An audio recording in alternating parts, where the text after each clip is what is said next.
right, welcome to the Saturday Morning Nerd Show. I am Marcus Blake, your host, and joined with me, as usual, is the Brewing Sailor, Brendan Smith. Good morning, nerds. And Mr. Chad Womack from the Electric Jellyfish Podcast. And Good morning, gentlemen. And we got Jimmy Alford back with us.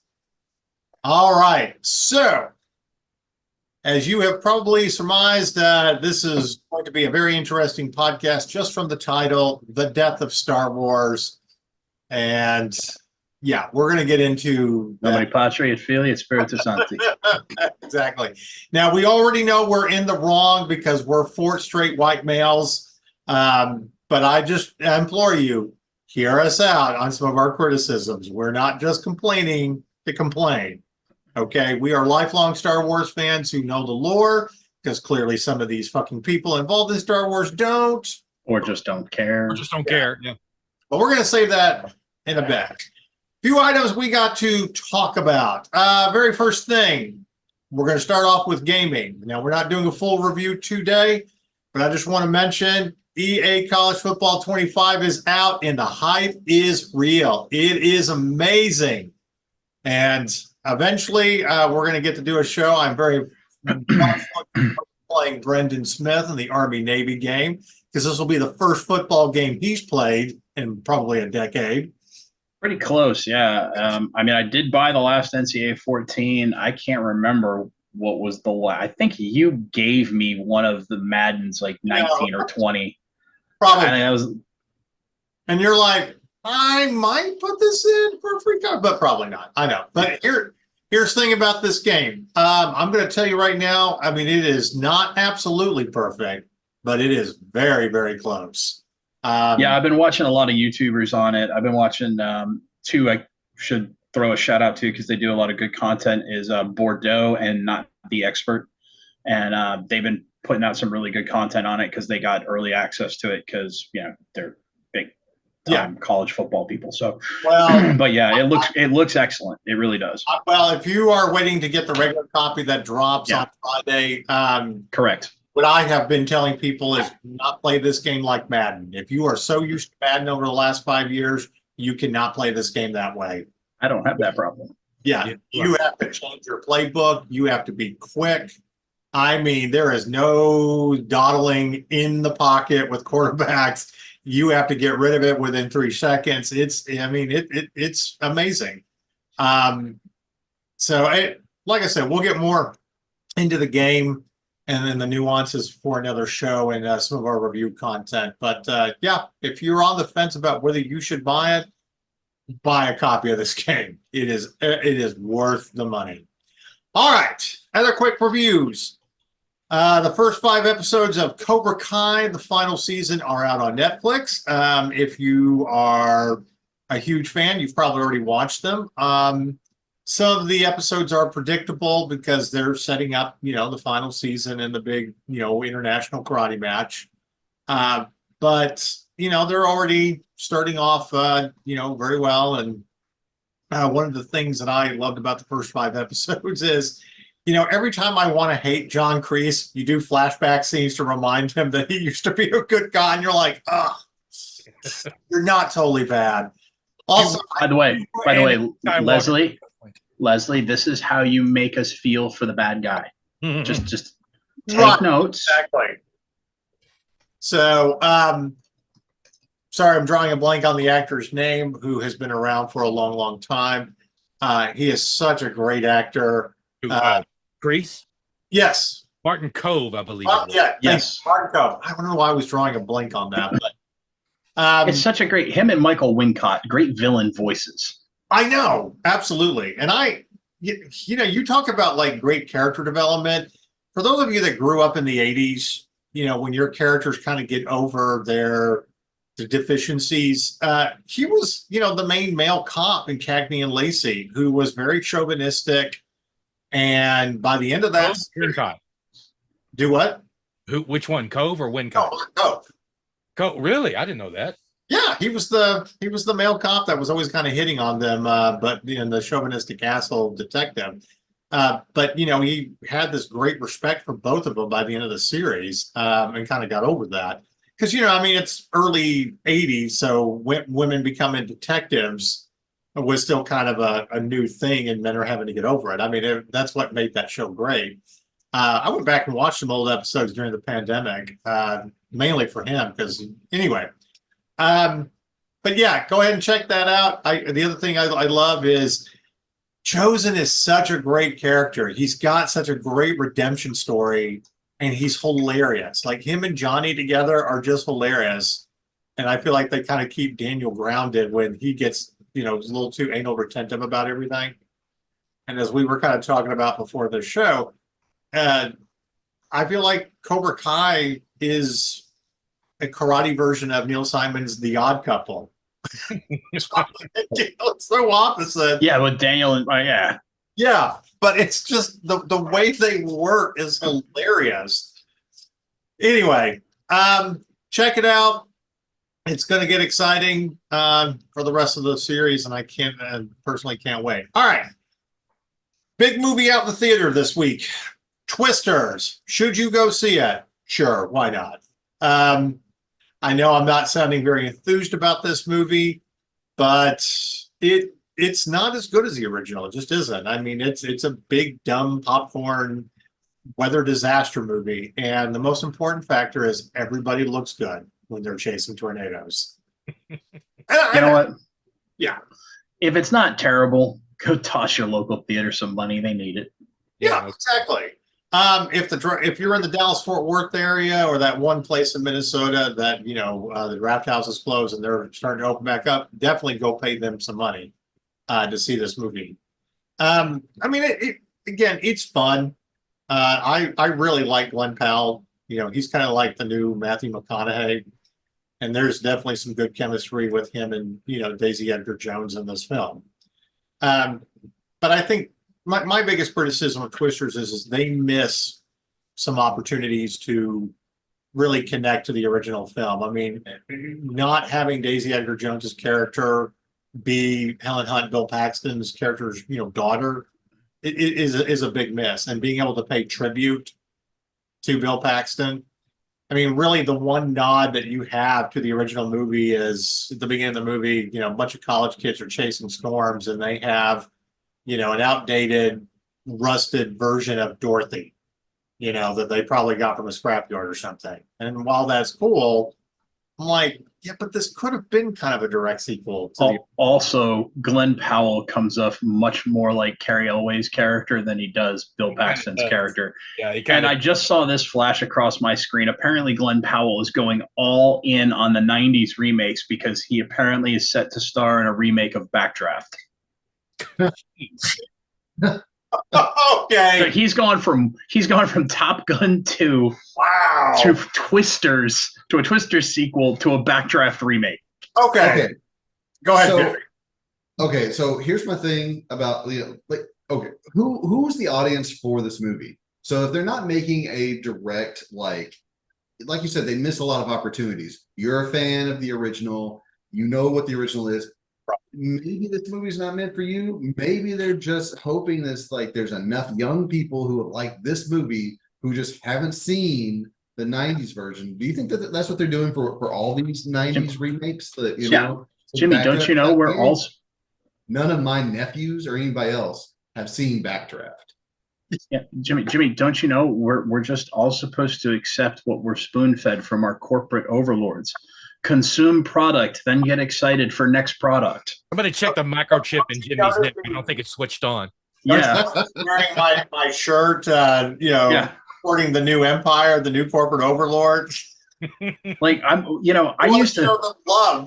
I used to play Shadowrun, the TTRPG, and I thought, man, this is so far from reality. Fast forward 15 years, I'm like, holy shit, we're hurtling straight into the Shadowrun ziggurats. We're going to be all living in corporate cities in 20 years. That are kind of really close to being like either true or already. If rollerball becomes the national sport ruled by the corporations, I'm done. I'm out. I'm just saying. Yeah. All right. Running Man. That's what I'm waiting on. Running Man. I mean, that one I feel like you can kind of remake, and it could still be good. because Oh, I was talking about as the national sport. He's talking about a real. I was going to say, well, with the amount of wars going on in the world right now, and the fact that we have a 24-hour news network, and you can watch somebody get droned to death on the internet, we're kind of already there. Already there. Yeah. That's true. That's true. So, in answer to your question about Twisters, yeah, it's definitely for a younger audience that's not really familiar with the original. I mean, they're just trying to make it's like your typical weather disaster movie. It's just supposed to be filled with a lot of action, intense scenes, and damn the story. I will say this. I mean, again, the tornadoes and being around it looked a lot better than the original. They got the sound right, but you didn't have the same kind of weird characters that you had with the original film, like Philip Seymour Hoffman and Who was the preacher guy in the original? what? You remember the preacher who ended up getting cut across his forehead in one scene during a tornado? I haven't watched Twister in probably 20 years, so I couldn't remember. I'm doing deep dives, like B-roll stuff. I'm sorry. Yeah, wow, I forgot about that guy. Well, the original was also funny. Jamie Gertz playing the sex therapist and trying to do phone therapy while they're chasing tornado. She is not married to your penis. So I mean, there's a lot of fun stuff about the original that I feel like they try to capitalize, but it just really isn't there. It's kind of underwhelming. But again, I mean, it's fun, and they're obviously setting it up for sequels. And maybe the next one will be better. Wow. Personally, I gave it like a 6 out of 10. It's like it's out that. There's a trope in modern Hollywood right now where I really think they're it's 100% putting the cart before the horse. They're making all these movies and TV shows, for that matter, and we're going to talk about one in a minute, where they're putting all these hooks in and setting everything up for sequels and second seasons, but they forgot to put the most important hook in. You forgot to make a good show or a good movie. Right. Like, nobody gives a shit if you've got hooks for a sequel if the movie sucked. Yeah. Like, I'm not saying this one sucked, but it does seem like we've been getting a lot of that lately. Well, I think too, audiences though are getting numb to that, because how many Netflix and other type of shows that we want sequels for, we never get the sequels for. Right. It happens all the time. I think when they try to come out with a sequel, or they do like a reboot or whatever, there's not really any connection to like the original. One of the reasons I hated the new Magnum PI was not really the cast. I mean, the cast obviously wasn't as good as the Tom Selleck version, but the original plot for the sequel was Magnum's daughter was going to take over the detective agency, and Tom Selleck was going to pop in here and there with the other surviving cast. And I'm like, okay, that's kind of cool. She would find her kind of own version of Higgins and whatnot, and you'd have the legacy characters kind of come in. I don't need a complete reboot with a guy that is obviously not as cool as Tom Selleck. And as much as I loved looking at Higgins and the reboot, it just. You know how you could have started that too, as a nice homage to Higgins? You could have started it with Tom Selleck or Magnum and his daughter and TC and Rick at Higgins' funeral. Yeah, exactly. Because the original actor who played him, I forget who played the original Higgins. I forget his name. But John Hillerman, I think. John Hillerman, thank you. He got a letter from the British Crown congratulating him on being such a fine example of a member of the Empire, except he's from Texas. Yeah, you're right. It's like, well, he got that framed. He's like, this is my prized possession. That's awesome. He's like, I acted so hard, they actually thought I was English. Born in Tennessee, died in Houston. Yeah. So it goes against all the English people who have been cast as Germans in the past. So right. It's like trying to remake Backdraft. Okay, that's kind of cool, but I want more cast. Yeah. Like, I mean, even just look at the who's who of character actors on, once you get past the top tier, once you get past the, Kurt Russell and the Baldwin, but you got Scott Glenn and Donald Sutherland. I mean, these are actors. These are great freaking actors that, you always say, oh my God, that guy's been in everything and he's awesome. And I wish I knew his name. Some of us actually do because we're film geeks, but right. I mean, that castings, they're not going to duplicate, because half the magic in that movie is the cat. First of all, it was the amazing special effects for the time, because it was all practical effects, and they did it wasn't fake fire. You can tell CGI fire. And Right. then on top of that, the script was good. I mean, it's not a bad script. It's not Godfather Part 1, but it's a good script. But the ensemble cast and how they made you believe they were really firefighters. That's the magic of that movie. Right. And the dynamic between the two brothers, Sure. family stuff. I mean, it ends on a great note. I mean, if you don't get goosebumps with, the actual funeral. And by the way, in that movie, they actually put a call out to real life Chicago firefighters. Will you help us do this scene? And they all got dressed up as extras to shoot that funeral scene walking down the street. That was a real and respect. That reminds me of a big gripe about a lot of Hollywood movies. I'm sorry, but not enough movies do that sort of thing where they actually ask people who do the real thing to actually help out. Because, like, supposedly they do, but do they really? Because you go and watch and it's like done so badly, or it's like, this isn't a real funeral procession. Like, who are these guys? I mean, this isn't how it's done. I feel like a lot of movies really miss the beat on that. And Or you get like real athletes to come do a fun scene like in Necessary Roughness, where it's actual football players and one boxer as the prison team, which was great. That scene is hilarious. What are you in jail for? What are you in for? Computer fraud. Necessary Roughness, another one of my absolute favorites. It's fantastic movie.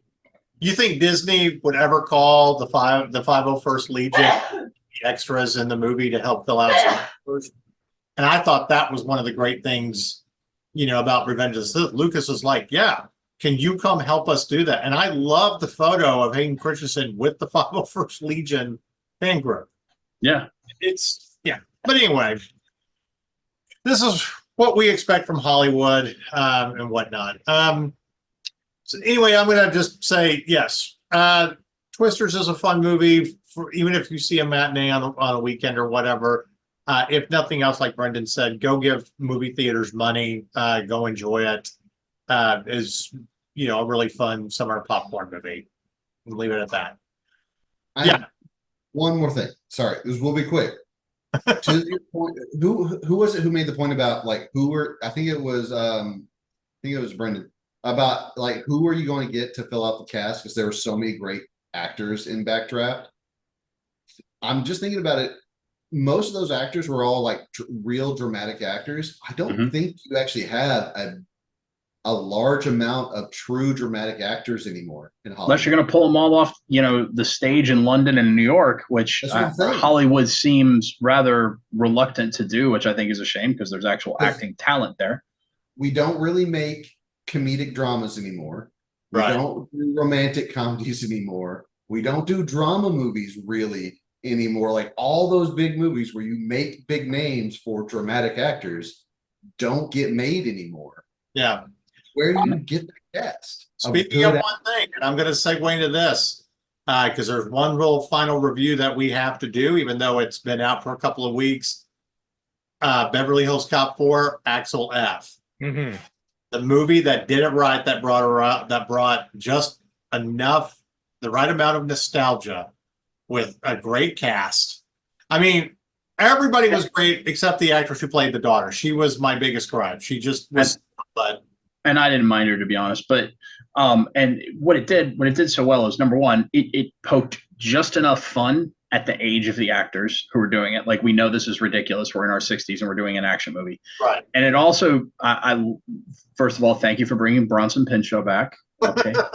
It wouldn't have been the same without Serge. I know. So, and then if they had gone through a movie and I didn't get to hear Aquel, so I'd have been pissed. But on top of that, they did just the right amount of nostalgia, just the right amount of making fun of themselves, and then also poking fun at Beverly Hills Cop 3. I very much appreciated that because when I went to see that in 1994, I was devastated with how terrible it was. Yeah. When Lippin said that line, not your finest hour, I'm like, wow. Yeah.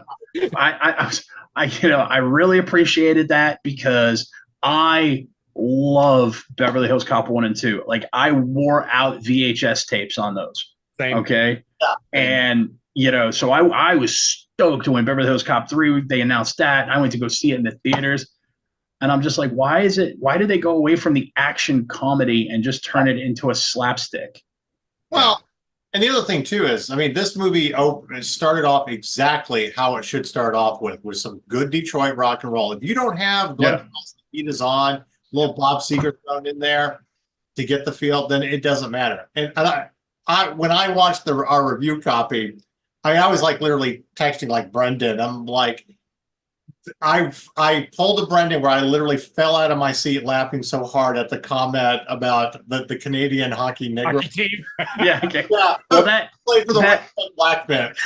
And is there anything more relatable to anybody who's ever been in a professional environment than the underachieving dude who barely does enough to succeed ends up as the chief of detectives? Hello, Paul Reiser. Yeah. Is there anything more relatable than that? Like the guy who barely does anything, and next thing you know, he's the head of the department. Like how? Mister, this is not my locker. Well, This is not my office. You talk about, bringing all the nostalgia back and doing a movie right for, aging actors. Okay. And they did more in that movie than Indiana Jones did last year. Mm-hmm. By the way, all the things that y'all have been talking about making fun of that's exactly what was wrong with the last Bad Boys movie. All the things saying this movie did right is what they did wrong in that movie. Yeah. I still can't bring myself to watch it. I'm like, I was going to go see it, and then I just didn't. Yeah. Sorry, I interrupted. I apologize. That's all right. No, this is a podcast. It's funny that you say that. I've heard more people agree with that statement. I'm like, see, it kind of reminds me of the line, from The Wedding Singer. See, Billy Idol gets it. Why doesn't she? And I applied that to, see, why do these directors get about bringing back the nostalgia and poking fun at the earlier movies? Why couldn't they do it in this movie? The only other one I have hope for, just because supposedly Mel is directing it, is Lethal Weapon 5. Yeah.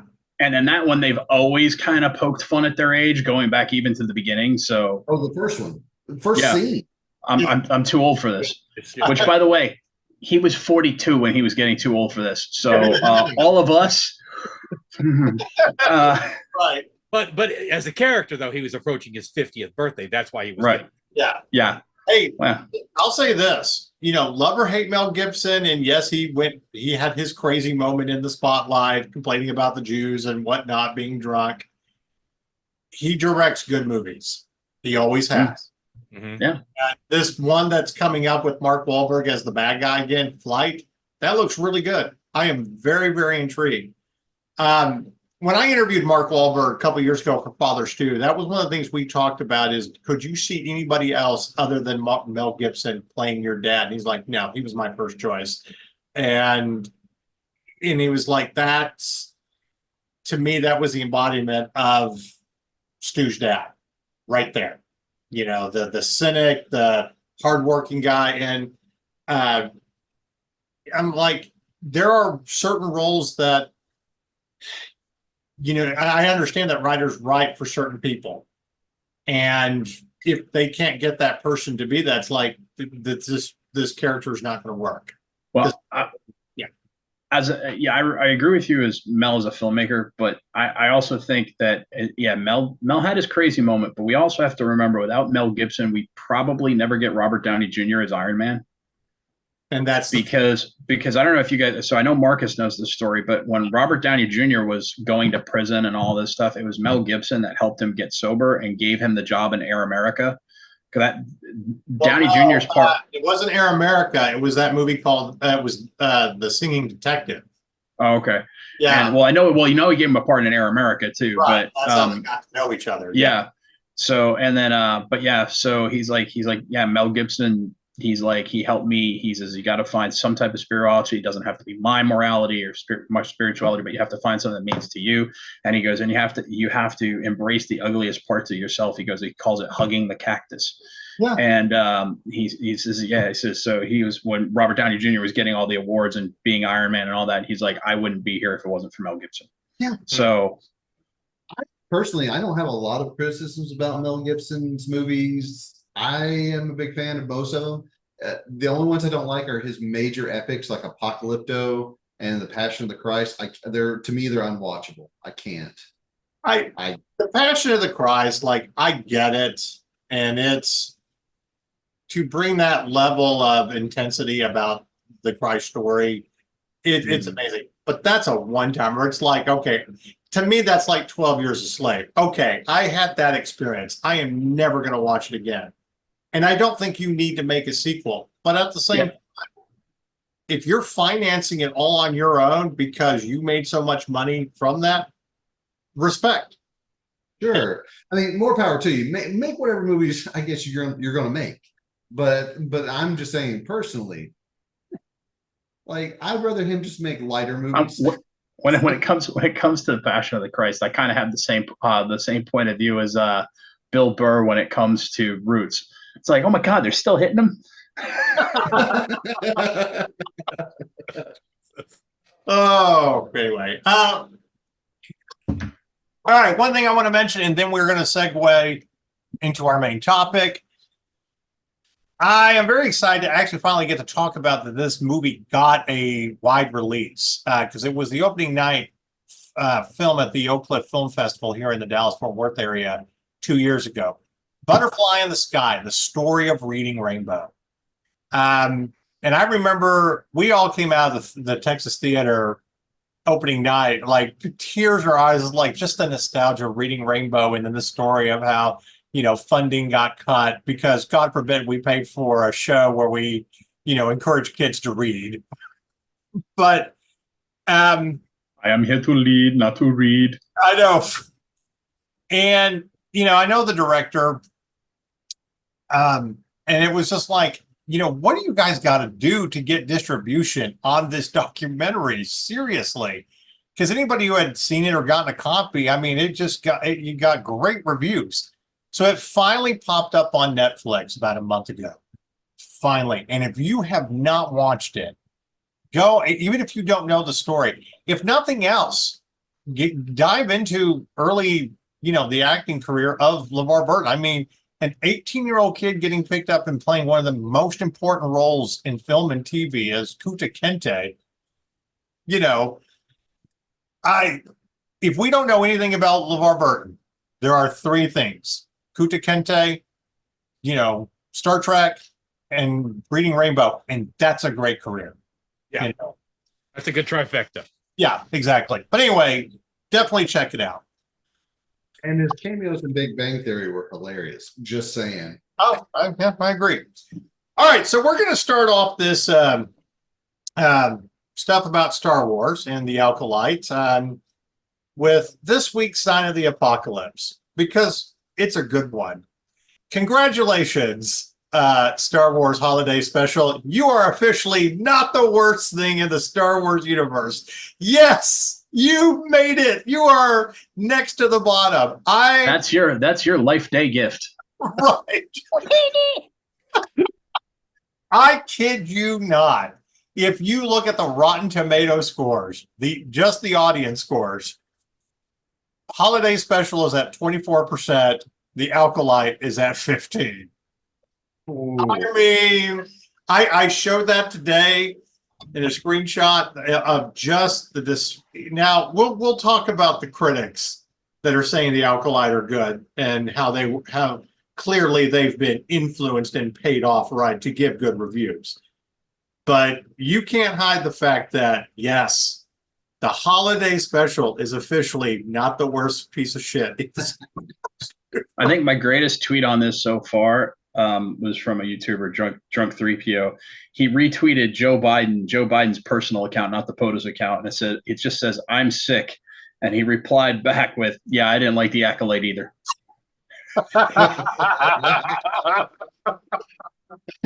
Oh, so anyway,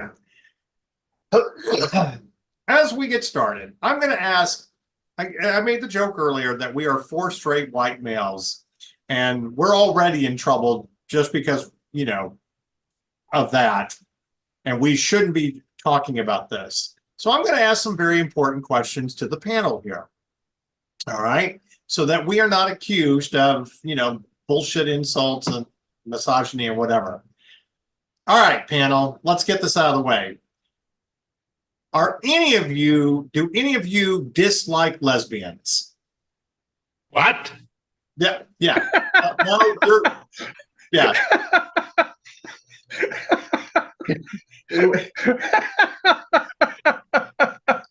I was trying to be serious, but okay, all right. All I gotta say is, look, if your argument is that we don't like the Acolyte because of a diverse cast and it features lesbians, I would direct you to our reviews of Andor, Right, which had a very diverse cast and featured a lesbian couple. and that's the point I'm trying to make. I would also direct them to the same Rotten Tomato scores, because it'll continue to make that same point. Right. So we're all in agreement. It's okay to be a lesbian, right? We don't care what your sexuality is. Highly encouraged. Yeah, exactly. Do what you want.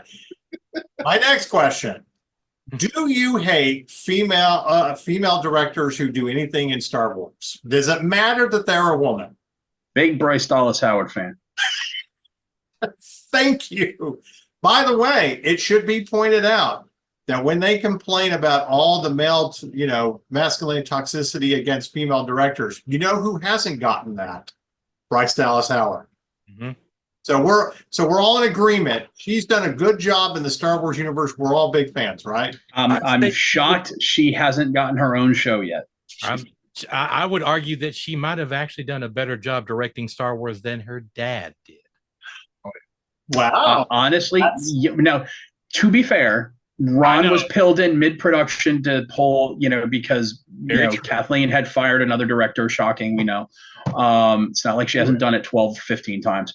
But so he had to kind of pull together a mess. So but the end product, if we're just looking off the end product, then I would agree with you. I don't think it's a maybe. I think she did a better job. I think it's 100% true.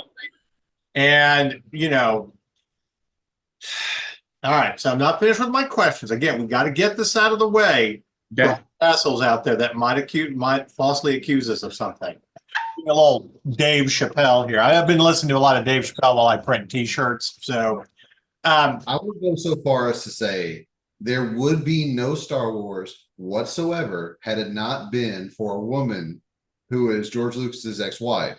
Exactly. Marsha Lucas. That would not happen. A point we've made on this show many times. Exactly. Okay. So now, does it matter what race you are as an actor in the Star Wars universe? Does anybody have a problem with race? No, apparently the only people that do are Disney when they have to put you on a promotional poster in China.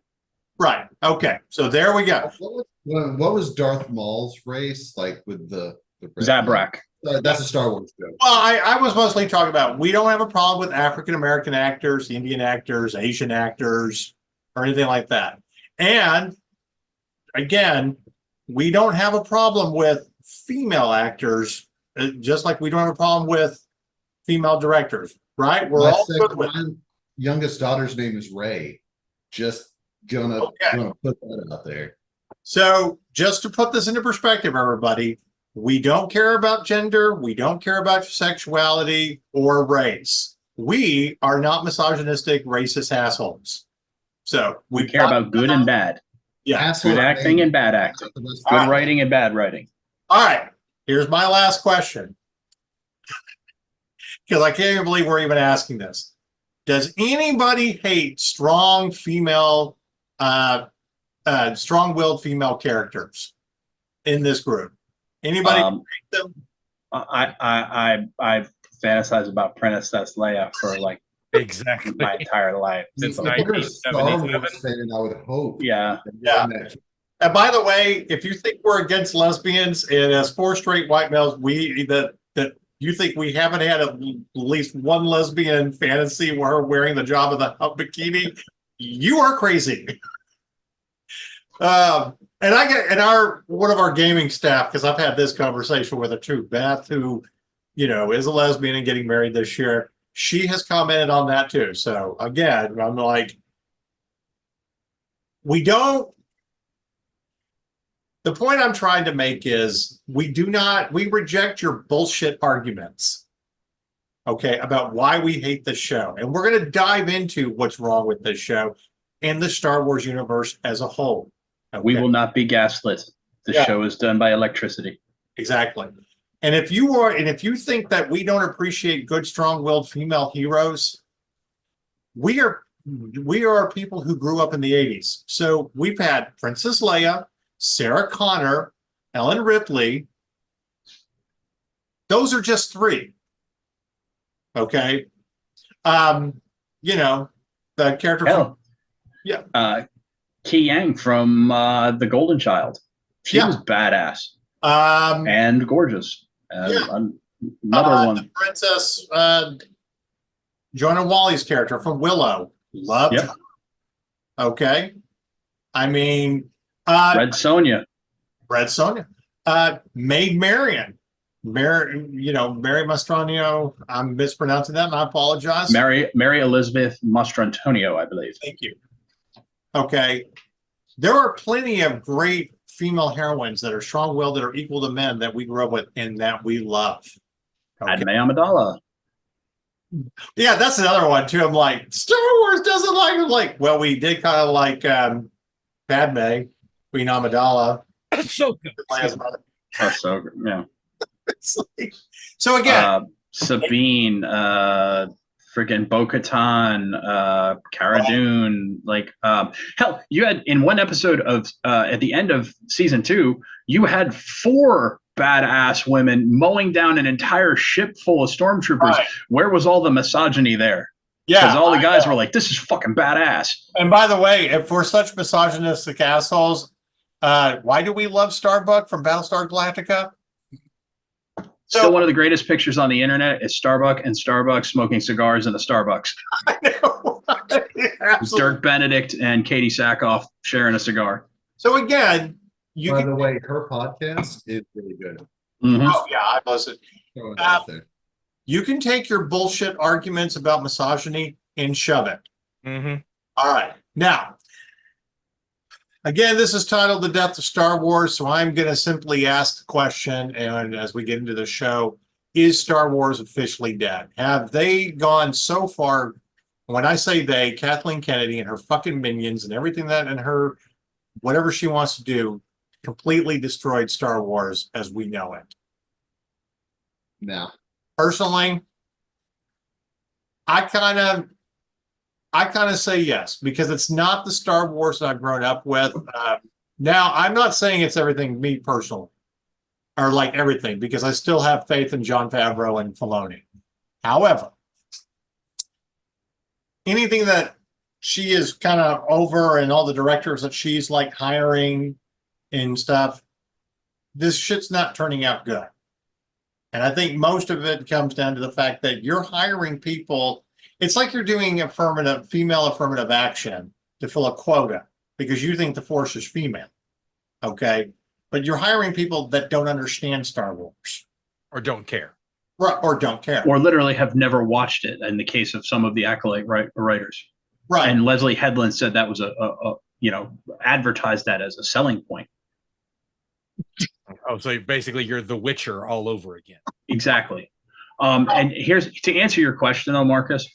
Star Wars will never die. Disney Wars is already dead. Yeah. Okay. I can agree with that sentiment. That's a good point. When you've made me totally ambivalent to a show that 20, 30 years ago we would have been losing our minds just because of the apathy is strong. Exactly. You've turned me against it. You've turned me against it. I've got no interest.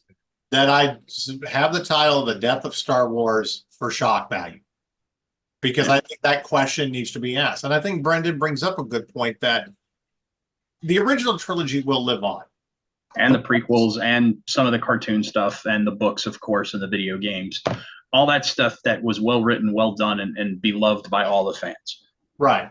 There's only a few pockets of things that Disney has done that have been really good, and it's, I think, in spite of Kathleen Kennedy, it's because they were really good people put in place, whether that was Tony Gilroy with Rogue One and Andor, or it was Jon Favreau with seasons 1 and 2 of The Mandalorian. But beyond that, Filoni did a good job with the cartoons, but his stuff in live action, where it's been mainly him with Ahsoka, that just felt like 22-minute episodes that were stretched out to 44 minutes. So, it feels like there's something fundamentally wrong with the storytelling, because in this, they're trying to make everything morally gray, and Star Wars is not morally gray. Star Wars, at its core, is a good and evil story, a good versus evil story. Now, you can have good people do bad things and they can repent and redeem themselves, as in the case of Vader, but there has to be the repentance. You have to go through that redemption arc. There's no just moral ambiguity. Well, there's a reason why there's no such thing as a gray Jedi. I hate people say that. That books, lore, all of it. There is no gray Jedi. There's not. There are light. There's good and evil, like you're saying.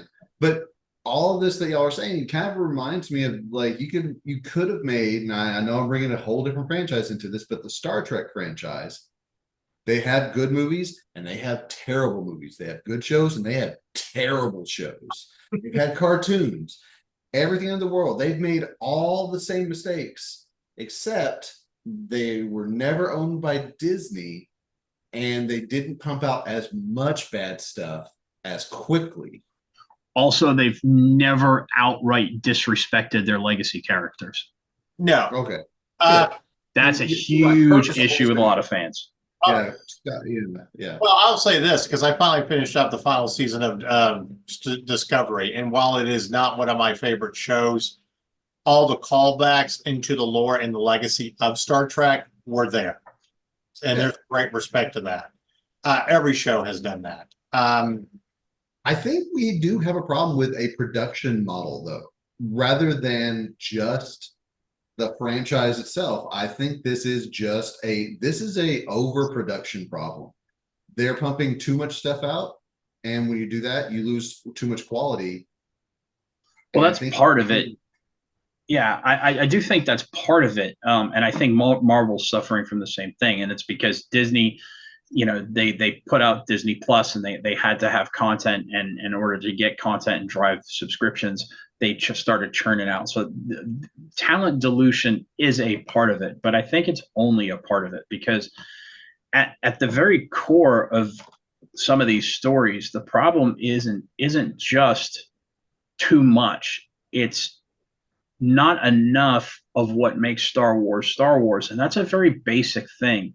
Like, you can have stuff that is not the greatest, but still be with the core feeling of Star Wars, the core tenets of Star Wars. You could have lackluster content that still felt like Star Wars, just not good Star Wars. This doesn't even feel like Star Wars a lot of the time. Oh. How about thinking about it like this? Okay, when you have someone who's putting out a lot of stuff really quickly, when they make a mistake, like let's say they made the mistake of doing what you're saying, they've lost the core content. They've made that mistake so many times so quickly that it snowballs. But see, here's the thing. You're assuming that's a mistake, Jimmy. I'm not. I think they're making these decisions aren't mistakes. They're being made very much on purpose and very much with an agenda. And, Kathleen, you don't parade yourself around in Forces female shirts, okay? And not have an agenda and not make, and we don't get all of this string of content that all has kind of the same theme to it, which is very anti what Star Wars is, and it be a mistake that just snowballed. This is very much what Kathleen's vision for Star Wars is. I don't think provocative. I don't think it's an accident. I think this is all very much what she wants. No, Well, and I don't discount incompetence as being a major factor either. Like, I'm not saying that there's no plan, but I'm not discounting incompetence. Sure. The plan itself is incompetent, but it's not a mistake. You got to understand too. I mean, when Kathleen Kennedy comes out and says that the story has to be representative of everybody, no, you're making a story for a very specific audience. Okay, not everybody is going to like it. I mean, that's like saying that, her quote was, "My belief is storytelling does need to be representative of all people." Okay, that's an easy decision for me.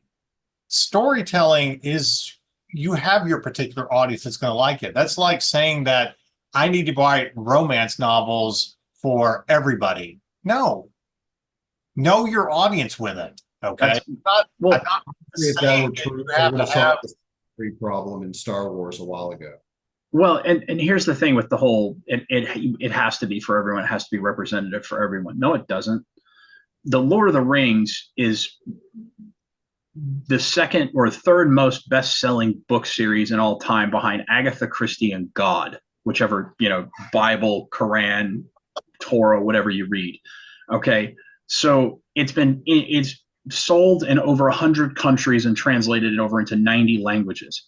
So obviously people can identify it without looking white like Tolkien.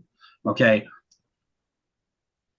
I love Glory, and I didn't identify with the colonel or the major because I wasn't in office. I identified with all the enlisted guys who, by the way, share a very different skin tone from my Casper looking ass. So, you don't have to look like the person on screen to identify, because you're not identifying with their looks. You're identifying with their character, with their actions, with their motivations, with their emotions. These are the things, their struggles. These are the things you're identifying. I loved Lanzo Calrissian. He's one of the coolest characters. I mean, come on, Billy D. Williams, Colt 45 in the 80s. Works every time.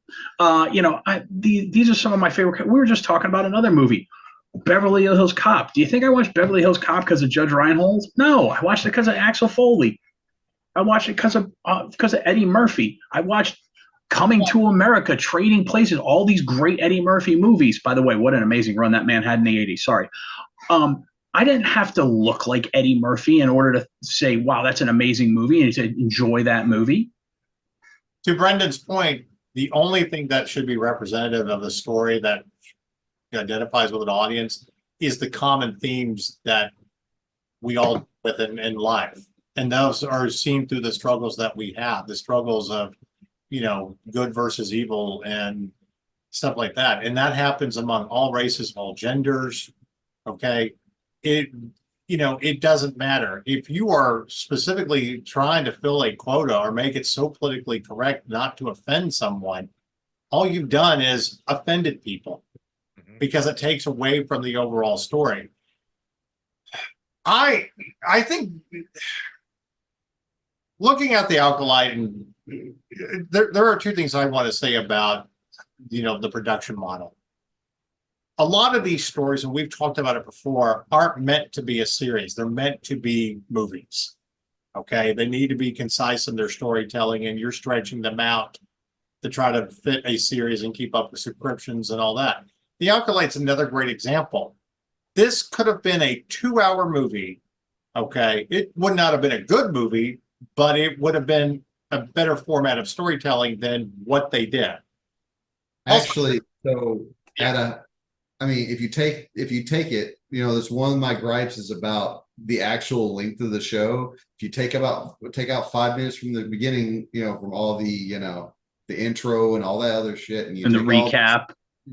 and all the stuff in the end, it's really only about 18 to 20 minutes. There's 8 episodes. That's only 160 minutes. Yeah. Okay. That's a 2.5 hour movie. Right. In and of itself, it could have been a 90-minute movie. Yeah, and honestly, and yeah, it still wouldn't have been any good. But yeah, I mean, because just there's fundamental storytelling problems, and you've got I didn't bother to learn a lot of their names, so you're just gonna have to deal with my names for them. You got Jedi Knight Muscles, expositioning exposition dumping the Occupational Safety and Health Administration characters, OSHA, her entire backstory to her.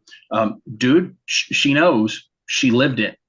The much better way to write that, and Marcus, I'm sure you'll appreciate this as a writer, is craft the scene so that OSHA has to tell Jedi Knight Muscles what her backstory is. Thereby, you're telling somebody in the story who doesn't know her backstory, and you're informing the audience at the same time.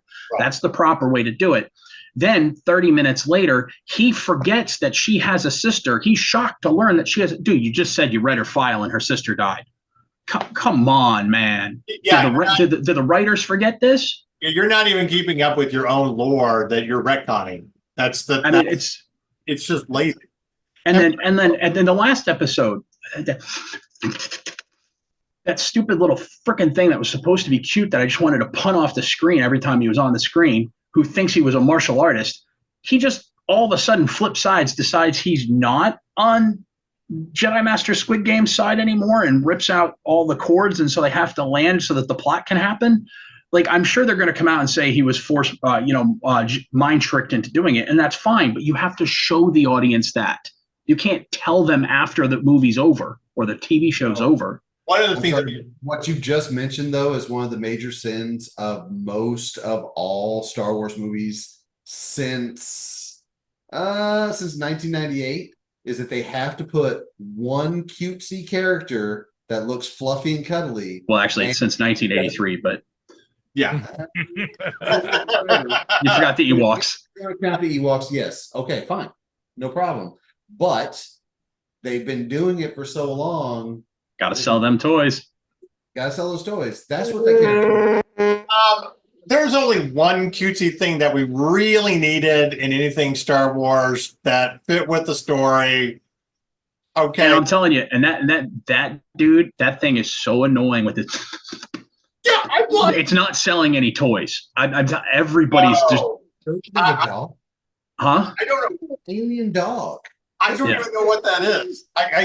It's like, here, boy, smell the thing. Go find the Jedi. By the way, why do you need an alien dog to go find the Jedi? Don't y'all all have the Force? Does somebody strong enough? Right, because later the other group of Jedi gets there, and even though it took the first group forever to find Kalnaka, the other group just finds it immediately. Like, time means nothing in this show. So, Leslie Headland said that she was a big Star Wars fan. I know. I'm like, but Dusty in here. Do you know Star Wars? Have you read any of the books? Watched any of the movies? Do you know any of the fucking lore?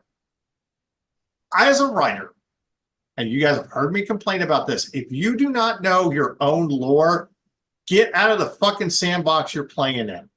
You don't get to retcon somebody else's creation because you don't like it. That's plagiarism. It's the worst fucking kind of plagiarism. Okay. The sad part is, even shitty fan fiction still pays respect to the lore and fits within the lore of the story. Dude, Troops was filmed 30 years ago, and it was a better Star Wars story than this. Yeah. I mean, there are so many bad writing points in this. It just drove me batshit, because you could have had a really, the reemergence of the dark side and the reemergence of the Sith could have been an interesting story.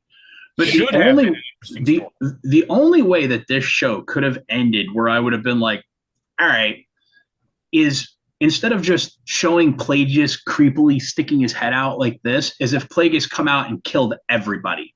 Yeah. Killed all the Jedi that were there, killed the Sith apprentice, killed his apprentice, Plagueis just laid waste to everybody, and that's how the Jedi never found out about it. Right. By the way, thank you for cramming in a little cameo that makes no fucking sense whatsoever, because again, you're ignoring the lore. Now, I'm going to talk a lot about the timeline. Okay. I was actually just about to get into that. The fact that they did not make a good enough point about when this story is supposed to have occurred. Oh, Well, all right. So here's they let's didn't do it in the show, but they did it. hold on. Let's talk. Okay, now hold on. Let's go ahead. This show is set 100 years before the Phantom Menace. The Phantom Menace, as a whole, is 32 years before the Battle of Yavin. Okay. Correct. So this is 132 years. BBY. Exactly. Now, while there is not an exact date of when Darth Plagueis was born, they judge it between 147 BBY to 120 BBY. If we're going with the older date, okay, then he is 15 years old when he creeps out of that fucking little cave. Now, if you're really looking at the lore that they have established, yes, he has already been given off to his master, and I'm mispronouncing that. It's Death Tenebrous. Tenebrous, thank you. So he's kind of already learning or whatever, but he's not a Sith. He hasn't even officially gone on his first fucking mission by his master. Okay. So you've interjected him in there for no reason. I mean, here's what they're going to say. And this is Leslie's rebuttal. Well, the Darth Plagueis novel isn't canon because it came out before Star Wars was purchased by Disney, so therefore we can change it and do what we want. I know. Because that's the same thing they did with Ki-Adi-Mundi, who this is 50 years before he was born, yet he's a fully grown adult in the show. Yeah, and I get that. I absolutely. Yes, you can do that because you've established that all the books are not canon anymore. Okay, and I got a point I want to make about that later, about the worst fucking sin of Kathleen Kennedy, but I'll get there in a moment.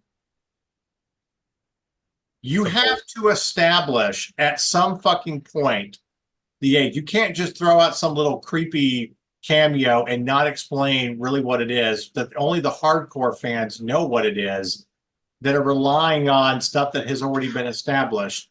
And if you're going to retcon when he was born or what is going on, I'm sorry, it makes no fucking sense to have little eyes creep out, and it's like, I don't know what you are. And also at the same time, ignore the actual rule of two. So right now, if we're going by lore, there are 2 Sith and there's a master somewhere. Okay. And now one of them is finding his acolyte that's going to overthrow the master or whatever. Okay. So you've already violated the lore of the rule of 2. Okay. Well, I'm sorry. The worst thing about, kind of like glazing over the whole timeline and screwing that stuff up is, and this goes to writing, and I know we all have our own gripes about the writing of this show, but one of the biggest problems, if you're going to go back into time, right, and you're going to show people who have a problem with the Jedi Order, we're going to talk about or have episodes about what is wrong with the Jedi Order. Why do people not like it? Things that would give us like some kind of fucking context. Yeah. Mean something. And things that would help, plat out the runtime and actually give you good content. You've given. So that's what I'm saying. There is the idea of this show is not a bad idea. Like to do the emergence of the dark side and how it comes out. There's a lot that can be done there. And first of all, Plagueis was in his civilian life was a well-respected businessman and scientist who was very rich and was slowly influencing the Senate. And gee, where do you think Palpatine learned it from?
Okay, so there is a good story there in doing that, but instead we are only introduced vaguely to his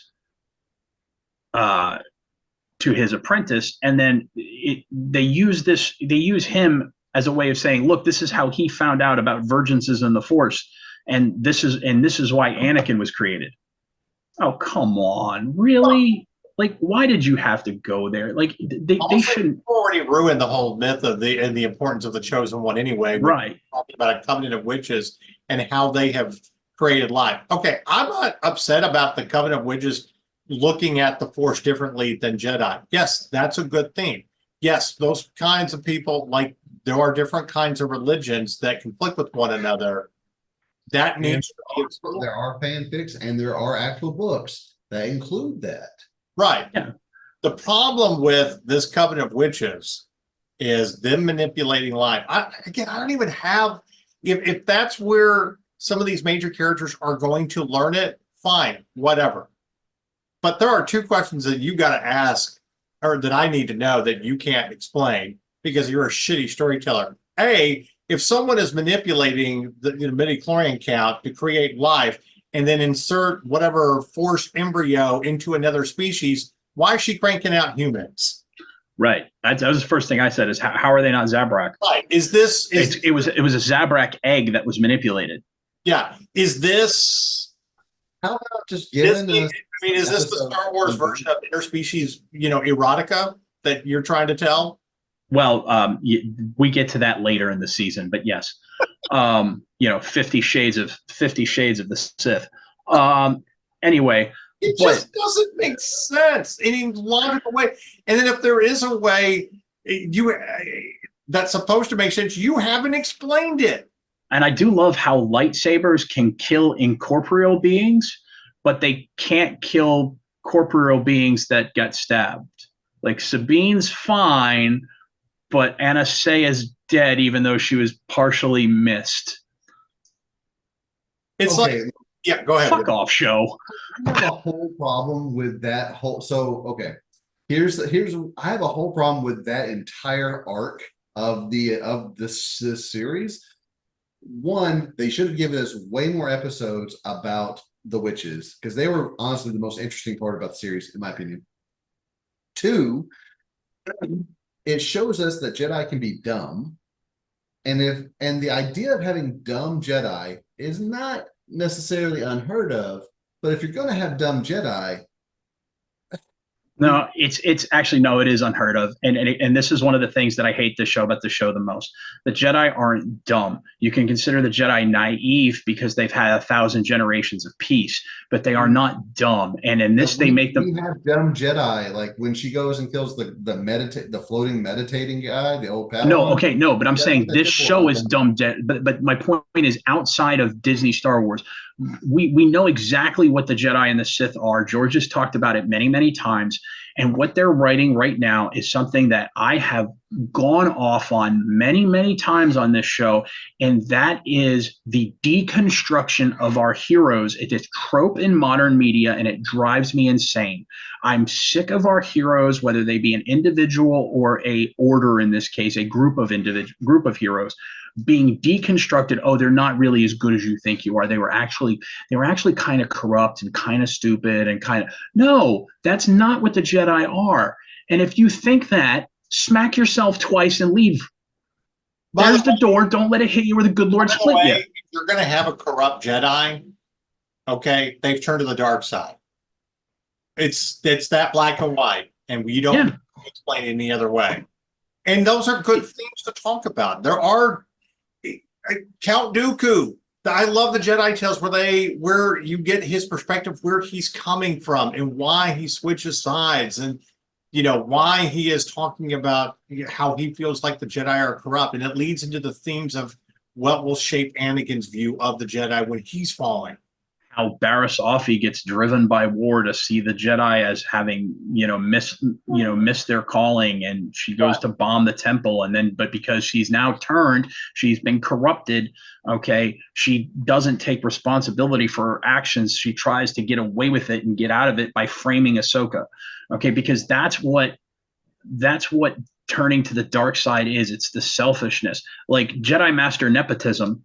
Okay, and I call her that because she's Leslie Headland's wife in real life. So Jedi Master nepotism, here she is. She knows her former apprentice. By the way, I called that the moment I saw the scars on his back. I was like, oh, it's nepotism's former apprentice. They're gonna tie that in because writers today don't know how to do twists. Okay, I called it there would be another episode. As soon as I watched episode 3, I called it there would be another episode showing the same events from another angle. They broadcast things. They're like, oh, who's this going to be? We all know. When Halbrand walked onto the screen, we all knew he was Sauron. And then at the end of it, they were like, aren't you surprised? No, literally nobody on the planet is surprised. So, you just these dumbass twists that aren't twists. And, going back to Jimmy's point here, Jedi aren't supposed to be dumb, but you're also not to make them so completely inept that they form some Jedi conspiracy of what they're hiding. Also, here's the most fucking stupid thing that I've ever heard. You're literally whining, Master Soul, in the end that you finally. I realize the truth. You're not twins. You're the same. That doesn't even make sense. There's 2 of them. They're fucking twins. Okay, you share the same DNA. That's how it works. The best part about it, there's literally nothing they should have covered up. She was turning into this weird, they possessed the mind of Cal Naka, made him turn against them. She was turning into this weird mist, and she was Thanos misting her own child, and he acted in defense of a child. There was literally nothing to cover up. I know. And then we shouldn't go in there, but we really need to because I have a connection with her. Okay, let's go in there.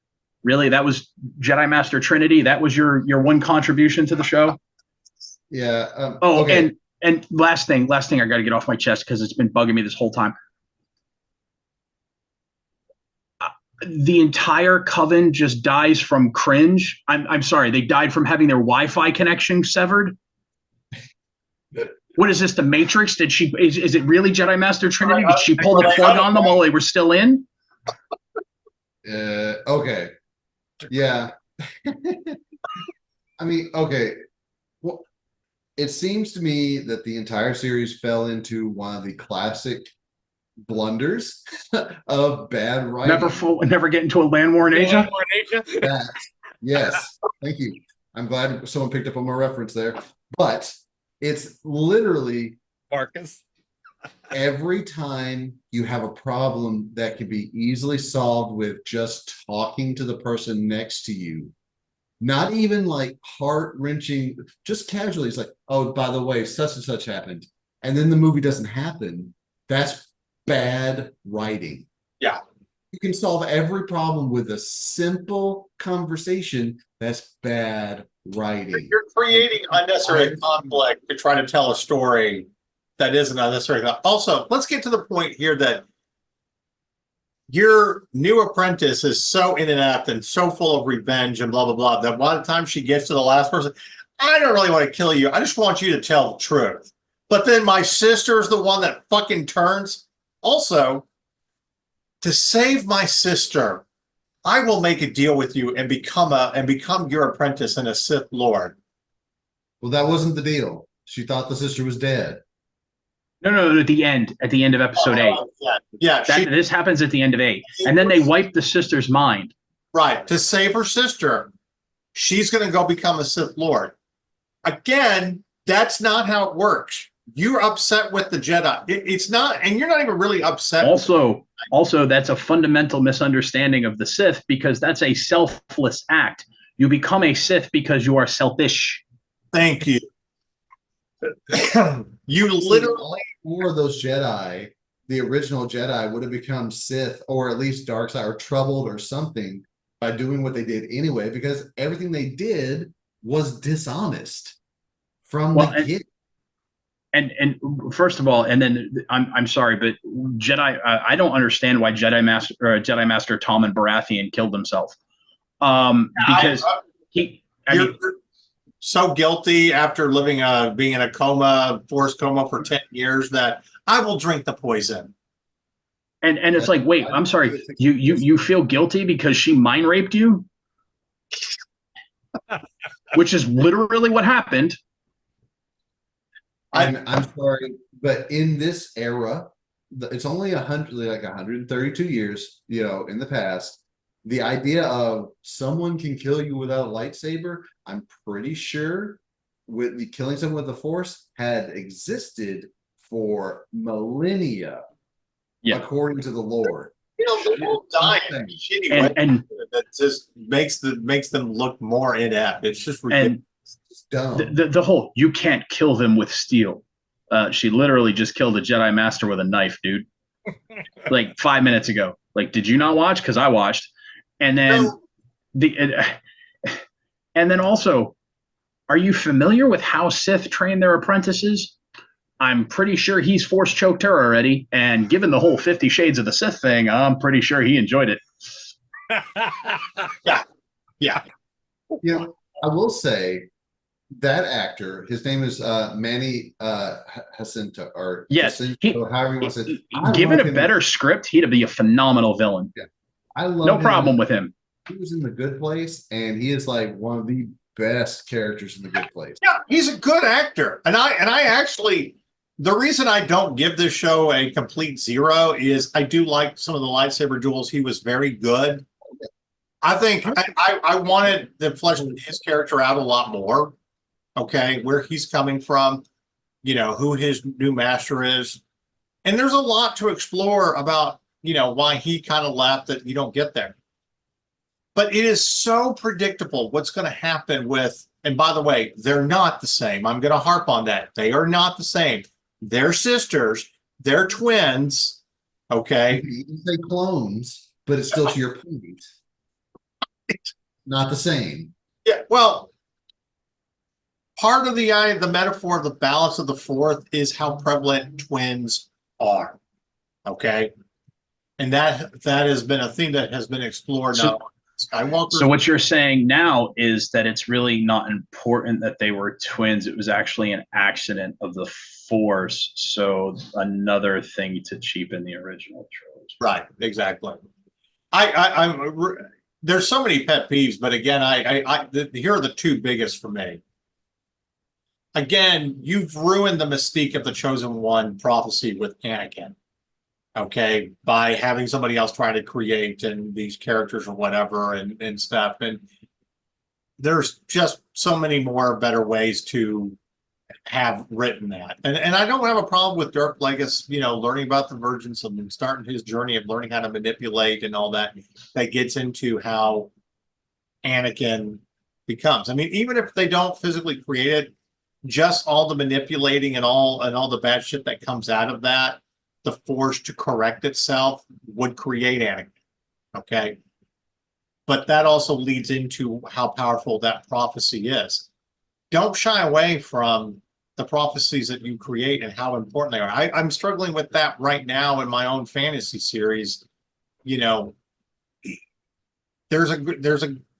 great struggle with that goes with your overall themes and that will drive your characters. But you don't have to cheapen Anakin's story to tell this story. Okay. The other one, literally at the very end, I knew that the last scene was going to be having to confront Yoda. Master Yoda, we have something to tell you. Okay. So either you tell Master Yoda the complete truth that you've discovered Sith, to which you've made him a liar in the Phantom Menace, and completely inept about. Or what lies are you going to tell him? Right. So you've corrupted Master Yoda because he knows it. Or you've made Yoda inept when you're lying to him and not telling him the full story that he's not as strong in the Force and sees through your lies. So you've completely retconned that entire story that you're not even paying attention to, that what makes it much more powerful in the Phantom Menace that, oh my God, they're Sith. Well, who was it, the master or the apprentice? The Phantom Menace has a lot of problems, but the best thing they really did was introduce two things. Anakin's story of being the chosen one and why Qui-Gon was so hard up important. why he should be trained, even when Obi-Wan didn't quite believe it. And two, it is the first time that we are introduced to the Sith. It's the first time the Jedi have to confront the possibility that they have been living in the shadows. And that starts off your saga. Okay. So now you've completely ruined that without understanding the lore. And I'm sorry, but getting back to destructing characters that they're not as good as they are, fuck you. Yoda may not be perfect, but he's certainly not stupid. And he's certainly not going to lie to the rest of the Jedi to cover up that there are Sith 100 years before the Skywalker saga kicks off. Yeah, and it's not like he's inexperienced at this point. He's what, 775, 778 or 780 years old at this point. Yeah. So And- again, And no one has the delusions or whatever that the Jedi are great politicians. They're not. That is actually part of their charm. They're not good politicians. Right. But you've not just made them bad politicians in this, you've made them dumb. And I agree. I mean, it's just yeah. I mean, there's nothing alluring about the Jedi or anything like that at all. Oh, and thank you for trying to give fans something they've always wanted to see, where a Sith was going to bleed a kyber crystal. Did you have to make it look like a rocket pop? Also, did you have to make it accidental where she's shocked that she did that? Isn't the whole purpose of that journey of becoming a Sith that you do it on purpose? Isn't that more? And also, I don't know, I just always imagined that you'd actually have to be holding the crystal in your hand and forcing your will directly into it, not accidentally through a lightsaber hilt. Number one. Number two, I've always been on the fence about the whole bleeding the crystals thing. Yeah. Because I always liked the expanded universe version better. The Sith just made synthetic crystals and made them red because it was intimidating. They didn't believe in going on some stupid vision quest to find a crystal when they could just make one. It was so disrespectful of the Jedi and what they and who they were, that I thought it fit better than the whole bleeding. Now, granted, I guess the bleeding of the crystal, you can make an argument that it's, you know, a direct desecration of the Jedi. So there's that. It's not one of the biggest things I hate. I just kind of, I like the original better. I don't dislike it, but I think they could have handled it on screen a lot better. No, I think it's I just think it's completely stupid how they did. Yeah, it. like I would think like cutting their hand and, you know, and actually getting their blood on the crystal and then forcing dark side energy into the crystal with their blood. I think that would be a much more visceral and much more impactful way of doing it than just, look, it changed colors with an LED bulb. like lemon. Yeah. squeeze. Yeah. Well, It's like Sam Witwer explaining how he got the part in The Force Unleashed. Sam Witwer is like, yeah, he goes, so they brought me in, they're doing the read, and they're doing this scene where I'm supposed to be meditating and putting my lightsaber together. And he goes, and I was just gritting and grinding in my teeth and gnashing my mouth. And people are like, what are you doing? You're supposed to be serene and meditating. He goes, the Sith wouldn't do that. He goes, he's being trained by Darth Vader. The Sith wouldn't do that. They don't know serene. They don't know meditation. The Force is supposed to bend to his will. It's the Force. He's forcing the lightsaber together. And that's when the execs from Lucasfilm on the other side of the window knocked on the window and said, his part. yeah. He nailed it. He got it. Yeah. That Sam Witwer should be writing a Star Wars show at this point. I absolutely agree. Well, let's look at it from this standpoint. If one of the rights of a Jedi is to go get your kyber crystal and to construct your own lightsaber, and by the way, it was really cool how they kind of showed that in the Ahsoka series. It was one of the bright spots of the series. Then wouldn't it be a rite of passage about, again, taking the kyber crystal and bleeding it, however you want to do it, and forcing the will onto it to create your red lightsaber? It also leads to a more mystique about how broken Kylo Ren is.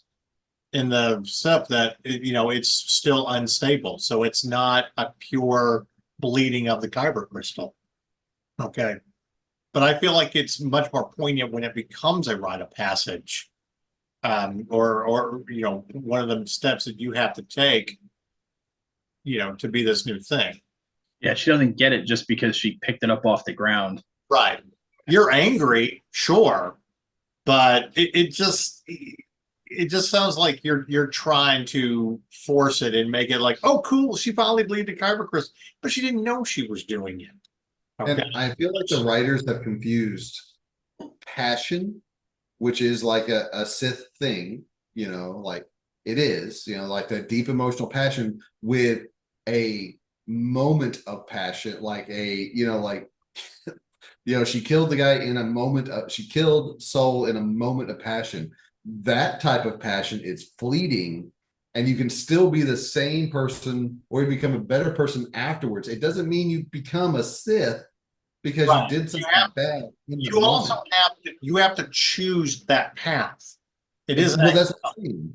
And the descent to the dark side is a subtle, slow one. It is not I'm going to be a bad guy now. Right. It's not But look at it from this standpoint too. When Luke has a torch of the dark side and loses the anger, and that's how he defeats Vader in Return of the Jedi and cuts off his hand, he also looks at it and realizes at that moment, that's the line that I can't cross. And I can't kill him. Right. I put down the lightsaber, and that's when he confronts the set. Failed. I am a Jedi. I am a Jedi because I'm choosing to be a Jedi and not give in to my hate or keep going.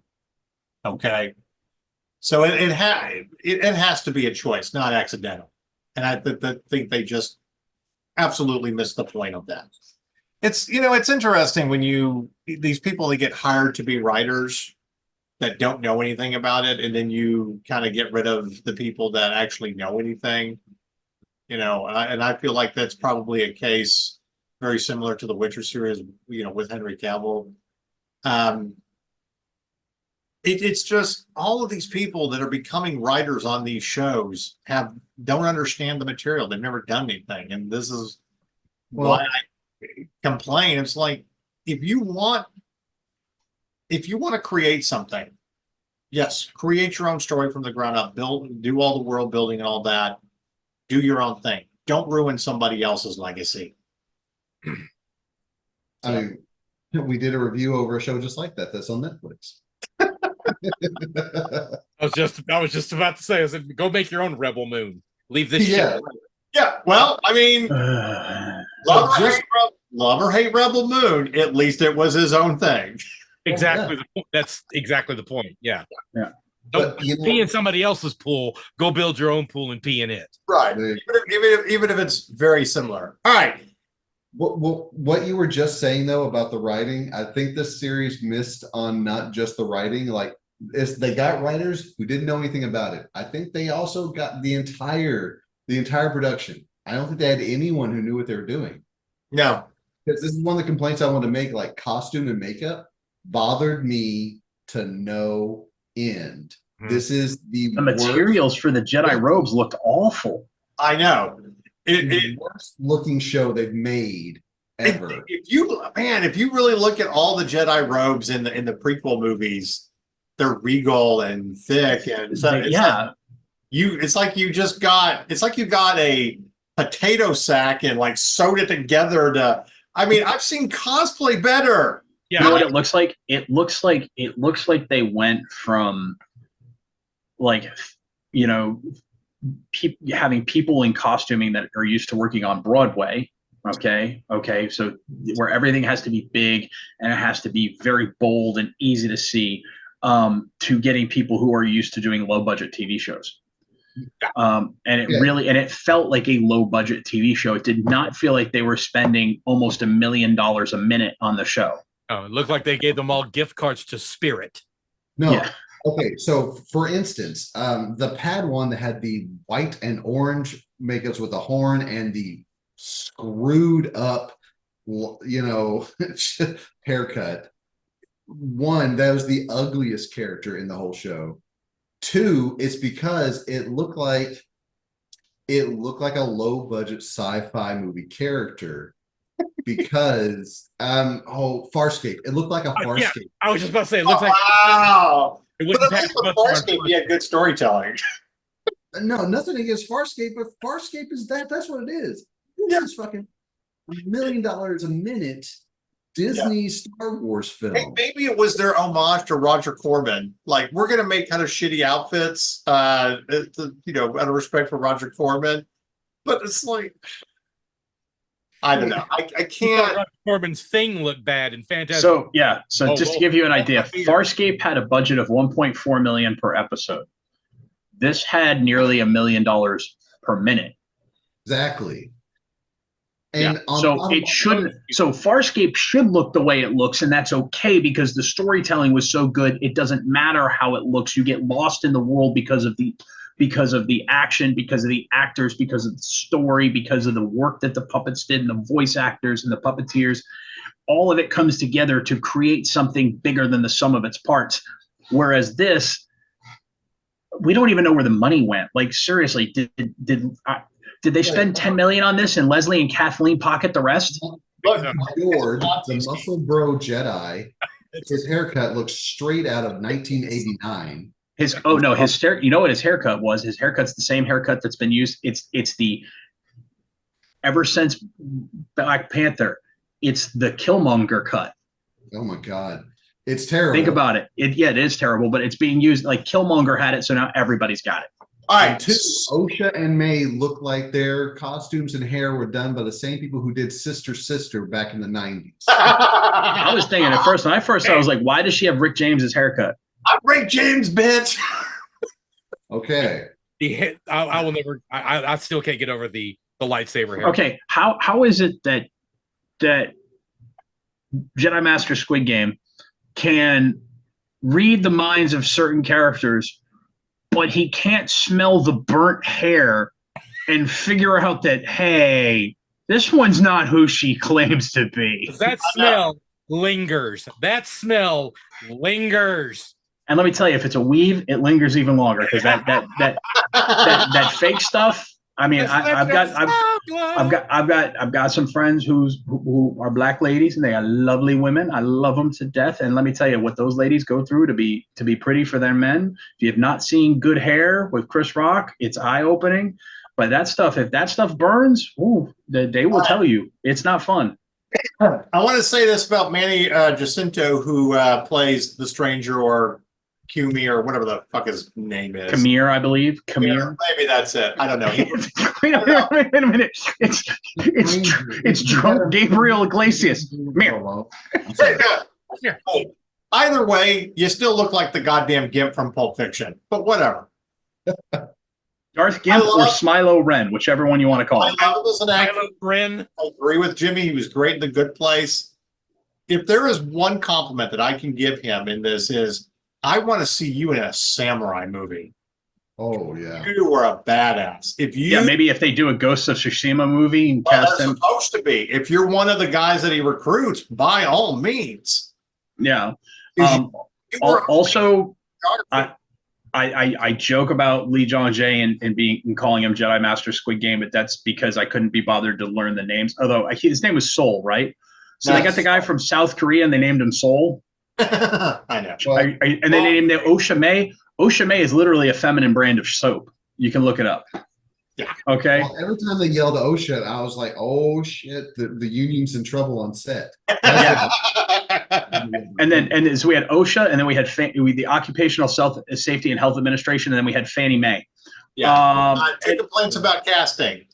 I am not saying that Amanda Stenberg is a bad actress. She's been good in other things. You do not need to be in this universe. You were horrible. I'm sorry. There's nothing about your characters or your performance that made me even care about your characters. To be fair, she wasn't really given anything to work with. I'm not saying it. That's why I'm saying it. She's not a bad actress. I get it. Okay. The other thing is, how in the world do you make a Star Wars TV show and you completely waste the talent of Carrie-Anne Moss? By the way, Trinity is also another strong-willed female character that we still love. So okay, I had a conversation today literally about this show with another friend of mine who said the one reason they wanted to watch the show was for her, and they were pissed that she died in the first episode. I saw that coming a mile away. Yeah. I was just like, yeah, she. And thank you for the flashback scenes, but I'm like, it's wasted. Yeah, and they also didn't make her look any better. But what I was gonna say about Lee Jong Jae is, I know I give him shit, calling him Jedi Master Squid Game, but major props for learning an entire language just to do a show. He learned English for the show. To quote Bill Burr, I'm still on my third attempt at Rosetta Stone Spanish. Hey, I mean, and I live in Texas. I got people speaking Spanish around me all day. he's a good actor. We're not questioning that. You actually have kind of a good cast, but it's just all wasted with your shitty storytelling. All right. Yeah, we're going to start to close this out. Here is the worst tragedy for me dealing with Kathleen Kennedy, who literally, how I feel like she systematically destroys George Lucas's legacy. It's an original quote from about 5 years ago, and it was part of this crap about, you know, how they were kind of retconning stuff after the Rise of Skywalker and stuff like that. And then when they were defending the financial struggles of Solo and Rogue One, Kennedy literally said this: every one of these movies is a particularly hard nut to crack. There's no source material. We don't have comic books. We don't have 800-page novels. I'm sorry, what? You basically took all the expanded universe and made it not canon, which is all still better storytelling than what you've ever done. They stuck to the lore. It was approved by George Lucas. You had about 60 or 70 novels, maybe more, maybe over 100. Right. You had 40 years worth of comics. Hell, the light whip you took in this movie came from Star Wars number 95, which was released in 1978, the year I was born. So run that by me again. You had no comics? Really? Really? Because you seem to be using them all the time. Right.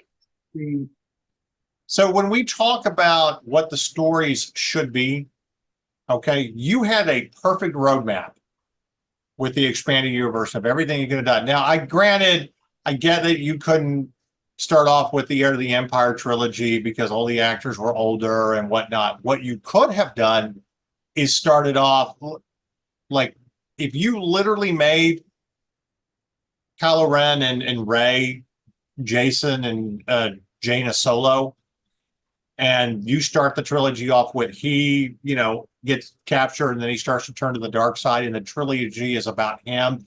He kills Mara Jade, and that's your entire story, to where it literally ends with Jaina having to go kill her brother. That's a great story. And yes, you could have literally done that. You could have still thrown in the shitty plot line of, no, the Emperor wasn't really dead. He cloned himself, or he's on his fifth Horcrux, or whatever the fuck you were trying to do.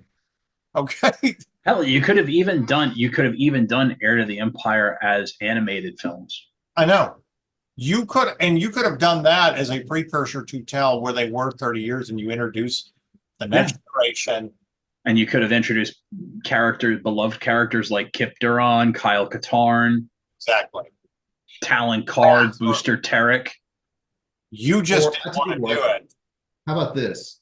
If you just can't stand doing anything that has anything to do with what everyone else likes, how about, like we said earlier, if you're going to piss in the pool, get your own pool and piss in it. Make another one. That's just yours, baby. Go. Here's, and this is where I go back to the intent.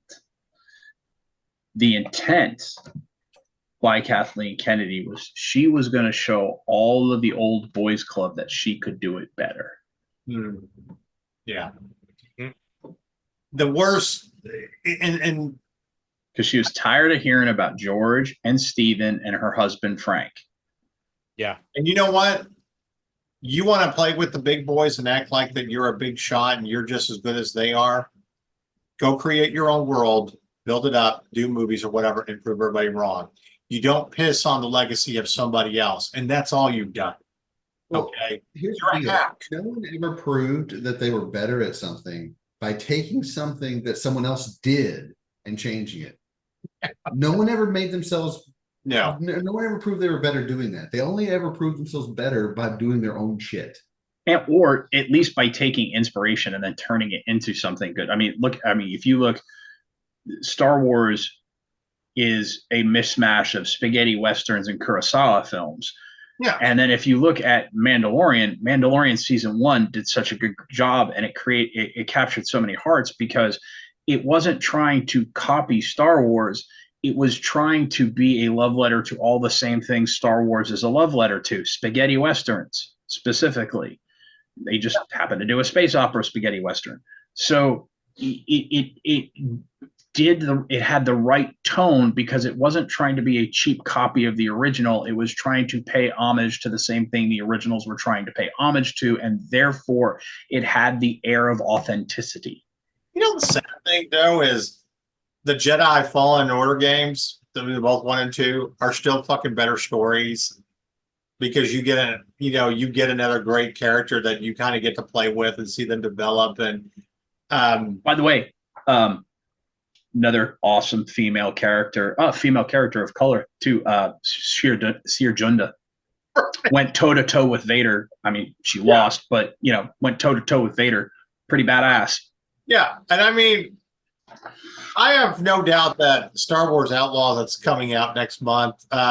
Love or hate the game. I mean, it's hard to tell whether it'll be a game, but I bet the character development and will be still more interesting than what we're getting. So Honestly, we'll have to see. I don't have much faith in Ubisoft the last 10 years, so well, that's a different story for many very different reasons. I figure like that's one of those games where I'm just going to subscribe to their service for about a month and play it and decide if I really want to finish it. Because it's like I'd rather spend $17 for 30 days to see if it's worth continuing versus spending $60. So I think the people who are making the video games have more of a vested interest in actually paying homage to the legacy than the writers of the TV shows. To be fair, because all right, we're going to close this out. So I'm going to ask this final question. I mean, we've said it before. What's the solution? What is the ultimate solution for Star Wars to get back on track? I think it starts with one thing. The main thing. Fucking fire Kathleen Kennedy. She's got to go. That's it. I'll go one step further. Disney sells Star Wars to Apple TV. I would be okay with that. Because between Apple and Skydance, I bet you they put out better products. Absolutely. okay, barring that immense, Which it'll never happen. I know it's pie in the sky. Sorry. allowing independent directors and film companies to make Star Wars movie and then license the rights, I think you would get better movies because you're not working under the umbrella. You are just making your own thing and support and like attaching it. I think you would. There's pros and cons to that. Yeah, sure. I'm all for that as long as you're finding people that again are sticking to the Lord that actually know it. I mean, I'm just saying you can't get worse than what you got right now. No, I agree. Philip Lord, I would say it's a cheaper compromise than selling to Apple. yeah, the guys that got fired from Solo.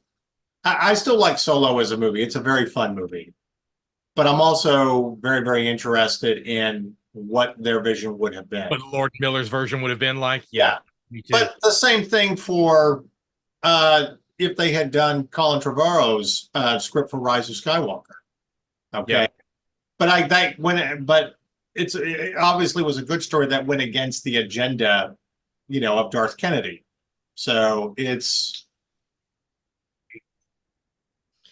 you got to get rid of the people that have these agendas that just literally want to ruin the legacy of something that they could never create. Don't put these people in charge.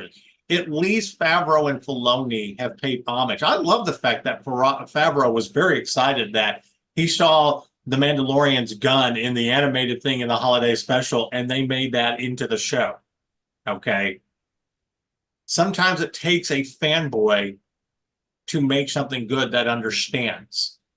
And if you kick them to the curb and you're like, no, we don't want to do this, again, it's the worst kind of plagiarism when you ruin the actual lore or what, the source material because you don't like it. Well, don't be a part of it if you don't like it. You're allowed to go and create your own thing. Yeah. Also, if you need a palate cleanser, I highly recommend jumping into House of the Dragon. Exactly. Yeah, kind of a slow burn at times, but it has. There's a great quote, and I can't believe I'm going to say this. There's a great quote from the IGN review of the most recent House of the Dragon article, and I'm paraphrasing here because I can't remember the exact quote, but it said because this was kind of the reset after the crazy action of episode 4, right? And so they said it wasn't action packed, but it still felt like momentum. Oh yeah. Because they were still progressing the story. Half of the problem with it, there was no actual story progression in this whole show, and then it ended. Yeah. So if you want to see what good storytelling is like, and my God, how Patty Considine wasn't friggin' nominated for an Emmy last year is an absolute crime against acting. Because that one scene where he has to slowly walk, where he's barely alive and he's suffering through leprosy, and he's just, but he has something important he has to do before he dies, and nothing will get between him and doing it, and he's determined to make that walk under his own power to show that he is still the king and still in charge. My God, that's television. One of my favorite scenes in television in the last couple of years. Yeah, I might even say the last decade. It was fantastic stuff. And, you compare it to what we've got here. Well, we've got Andor season 2 coming, and that's about the only thing of Star Wars I'm looking forward to. Like, I love the idea of a Rey movie, 15 years after the rise of Skywalker, but I can't get excited because I know with their agendas, they're just going to ruin it. Yeah. And they really have to up their game because there's so much good TV out right now.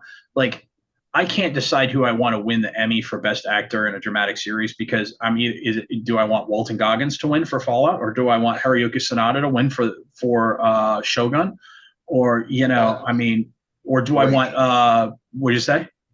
Dark Matter. Dark Matter. Well, that'll be next year's Emmys probably, but and then but who else? I'm sorry, I'm blanking. There's another. Gary Oldman for Slow Horses. Just the amount of amazing TV that's out there right now, and Star Wars is churning out this. I know. So it's like everything that I want to be excited for. The most thing that I have been, there's 2 things that I'm just really actually 3 that I'm just absolutely excited for. Like, I can't wait. More Cobra Kai, because they just do it right. They make their villains sympathetic. Okay. Silo season 2, because that's going to be amazing. Mm-hmm. And of course, the final season of Stranger Things. I'm still a huge fan of the series, and I want that. I want to, even if every episode is going to be like 90 minutes. I'm like, give me that. I know. And if you want something funny this fall, we got Legend of Vox Machina season 3. Yep, that's very true. All right, we're going to wrap this up real quick. Jimmy, what grade did you give The Acolyte? Oh, it's a 5 out of 10. I'd watch it with my kids. I think my kids would like it. They'd be fine with it. That's a winning endorsement. Like, I'll watch it with my kids, but they'll be fine with it. They don't need a lot. It's good enough for the kids. Okay, wow. Hey, interesting. Personally, I gave it a 2. I have been so frustrated by it that it's probably the lowest grade I've given anything. Like, I could always find some kind of redeeming value. Like, I'll put it to you this way. Left Behind with Nicolas Cage, the Left Behind movie they tried to do, that I still gave that a 3. Yeah. Tell you what, Marcus, just to continue our trend of me grading movies slightly higher than you, because you graded Axel Foley a 7 and I gave it an 8. Right. I will give it a 2.1 Just because on occasion it made me laugh my ass off for the wrong reasons, An accident. but I laughed. Apparently, I'm grading this thing on way the wrong criteria. Hey man, there's no wrong answer to this. It's your personal opinion. If you think it's a 5, it's a 5. You know what? I mean, I feel like you should put that on like Rotten Tomatoes or IMDb. Like, look, it's good enough to watch with my kids. That may be the best review they get. As long as I'm blackout drunk while on they're my own watching it. again, ever. But if my 8-year-old said, "Hey, let's watch a Star Wars film," I'd probably pick The Bad Batch, or I'd probably pick The Clone Wars. Right. I And, totally but get if that. she's like, "Hey, I also like the show called Sister that I saw," I'd be like, "I got the show for you." I got the show for you. Yeah, they parent trapped the Jedi. All right. Hey, Chad, Uh, what would you give this whole thing? I couldn't get past episode 2, so I'm probably not the best person to ask. Okay, so no grade B. Like, I pass. I'm not even going to finish this piece of shit. Yeah. And to me, that is what is so absolutely tragic about this. That you actually managed to create something that I literally couldn't care less about. All right, I'm gonna end. Let me pull this up real quick, because we've been like sending stuff back and forth. What was I still liked so another YouTuber out there, Jeremy Johns, he had a great quote. I shared it with you guys today. There's nothing badass about the Acolyte. Everything was either bad or just ass. Ass. Yeah. Oh no. Where is He it? went through, by the way, in his 8 single episode reviews, he went through an entire bottle of Johnny Walker Blue, and he didn't even get through episode 7. He had to open a new bottle of something different for episode 8. I think this has been my favorite comment about the Acolyte. In fairness, I don't think we give this woman, speaking of the director, enough credit. She managed to make lesbian space witches completely uninteresting and unappealing to the 18 to 52 male demo demographic. That's no small feat. But I mean, just It's a spectacular failure. I'm still want to find out this stone that's flammable. right. The entire stone fortress that burns down. Here's a good one. The Acolyte's apologists love to complain about their show getting dragged by the clearly racist, misogynist Hitlers. But then Andor and its great reviews exist with a biracial lesbian couple as characters. The Acolyte blows, and everyone knows it. It's almost as if good writing, acting, and production are more important than anything else. Wild, isn't it? Can't wait for season 2 of Andor. Yeah. What Pretty much. you said about the fortress burning down, the stone fortress burning down, reminds me of the IT crowd where Roy's girlfriend's parents apparently died at a fire at a SeaWorld, and he actually literally has a diorama. He's like, "It's impossible." I feel like we should have a scene like that where it's like, this is literally impossible. The fire would start here. And go across stone. Like, did you spread accelerant first? Like, and then on top of that, remember, the power plant explodes, right? So how did she get the power back on at the door in episode 8? I will say power. Okay, look, we do have to take a caveat. This is the universe where everyone agrees which way is up in space when we're flying. Right.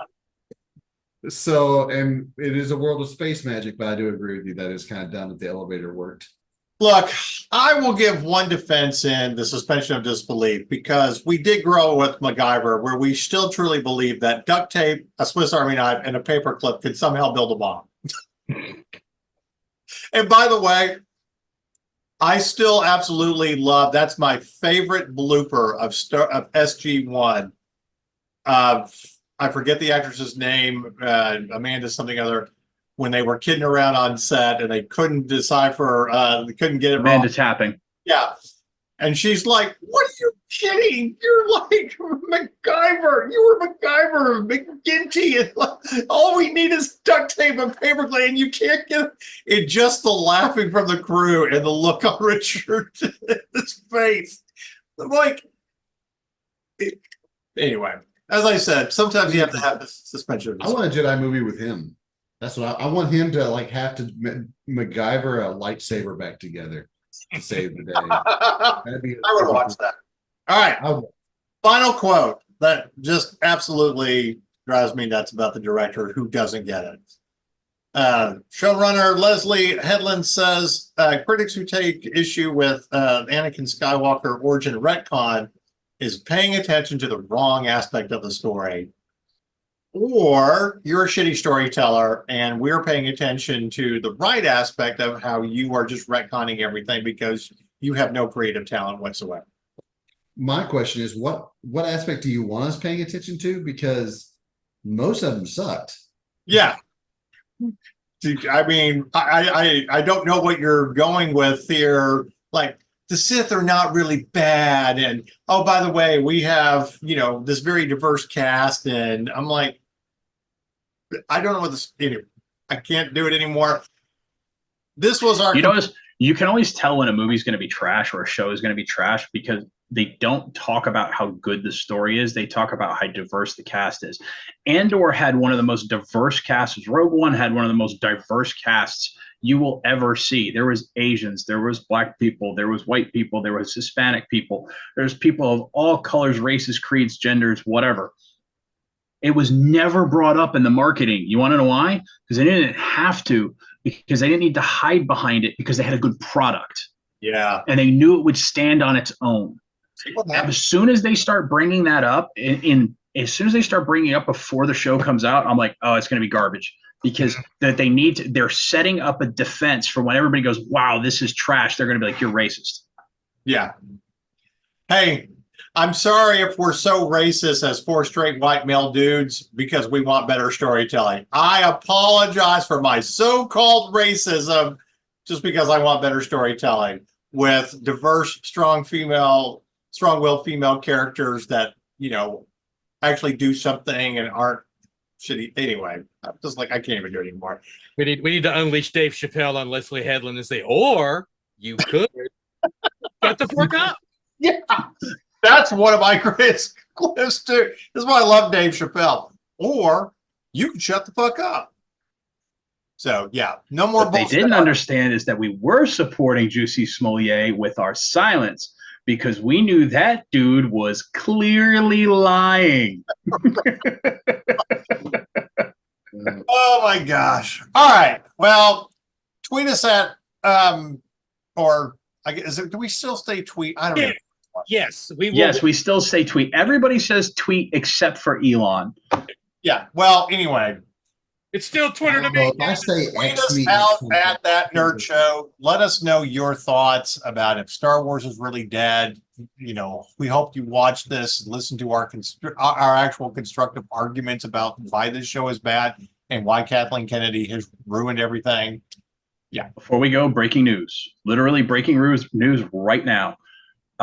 You guys might be right about Marvel getting better because apparently the Russo brothers are returning to direct the next 2 Avengers movies. We actually mentioned that like earlier. Oh, I didn't even hear you say it. Sorry, because it just came across like my screen, my feed right now. So I missed you. I missed you hearing it. Sorry, I missed you guys saying it. Oh well. Yeah, we're pre-recording, so it's not actually breaking news by the time this airs. Well, I know, but it's breaking news to me. So okay, that's fine. All right, everybody. Time to say goodbye. Goodbye, everybody. Take care, guys.